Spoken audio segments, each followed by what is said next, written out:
When we're teaching your children how to read, we first start with the Lilac books. Now, we know that the Lilac books have got no words in them. However, they're fantastic for encouraging children to start thinking about stories, how stories are structured, what type of things are included in stories, and for their comprehension. So I'm going to quickly show you how we read with your children at school when we're looking at the Lilac books. So we're going to open them up and we're going to look at the picture first and encourage your child to look at all the parts of the picture. What characters are there in the story? What are they doing? Where are they going? Relate it back to real life experiences such as this one. They're going to the park. Think about times that you've been to the park with your child and you can ask them questions throughout.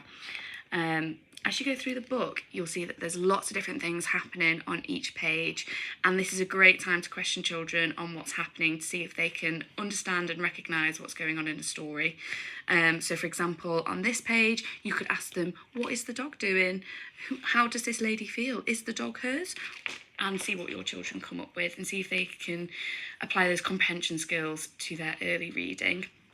They also have questions at the back of the book once you've gone through all the pages. And again, these are great to check your child's comprehension. Once we have finished with the Lilac books, we move on to Pink A. And Pink A is the first set of books that your child will receive that have sentences in them. When we're looking at these books, it's really important to look at the cover page as well, because that's really important for their understanding of literature and introducing them to the characters and making sure that they can say the character's name. This is really good for word recognition and seeing if your child can start recognising words that they have become familiar with after sounding them out. When we're reading a story, initially it will take your child a long time to sound out each sound. It's really important that they recognise the letter sound, not the letter name, when they're sounding out. This really helps with their segmenting and blending. Sometimes a child may become stuck. For example, if they're stuck on the word sat, it's helpful if you can segment and blend it for them. Initially, some children may find it easier to listen to blends rather than identify them themselves.